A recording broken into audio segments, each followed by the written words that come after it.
Hello guys, welcome to another lecture. In the previous two lectures, we talked about the substring and split methods. These methods help us extract substrings from a string. But what if we wanna combine strings together? For a string combination, we can use concat and join methods. Let's start with the concat method. Concat is a static method that combines substrings into one string and returns that string. For example, we can combine these strings into one string using the concat method. Note that, since concat is a static method, we directly use the string class to invoke it. Of course, we can also use the string keyword. Okay, with the concat method, we can concatenate as many string objects as we want. Let's declare a few more strings and combine all of them using the concat method. By this statement, the output will be a single string with the value his name is John, he is 28. We can also pass an array of strings as a parameter to the concat method. For example, if we put all of these string objects into an array of strings and pass it to the concat method, we'll get the same result. Now, let's dive into VS Code and see the concat method in action. Okay, here we have two string objects. Now let's combine them using the concat method and display it in the terminal.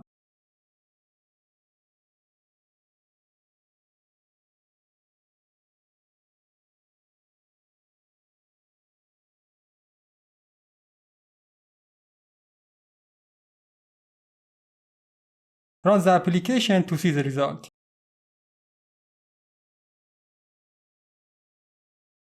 As you can see, the desired string is displayed. Alright, this time let's create an array with these two strings.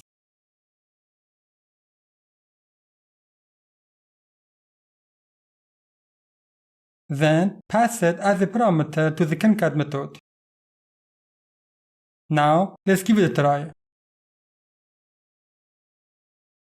As you can see, we get the same result.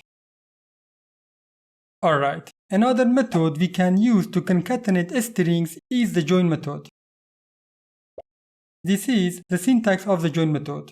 Similar to the concat method, the join method is also a static method, so we can invoke it directly using the string class or the string keyword.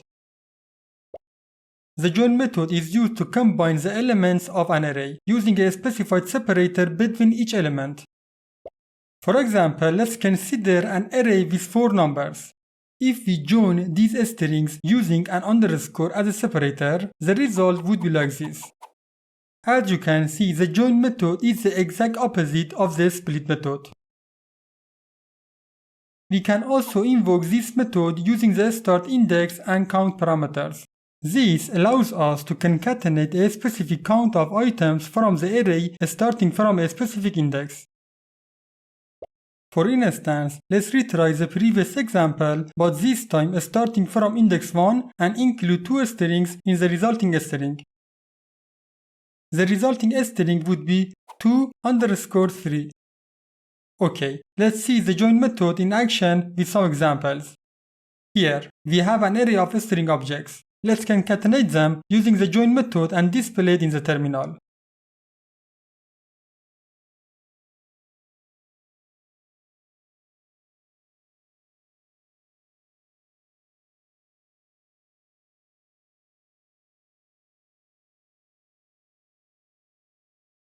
After that, run the application to see the result. As you can see, all the strings in the array are joined with white space. Now, what if we want to join only the first 4 words? To achieve that, we pass 0 as the start index parameter and 4 as the count parameter.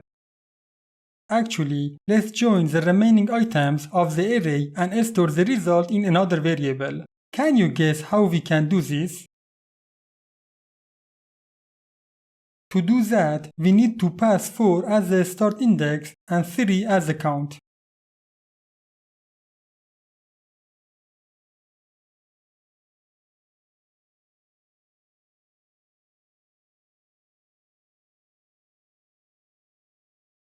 Now, let's run the application and see the result. As you can see, we successfully joined the strings as we wanted. Okay, we're done for now. See you in the next lecture.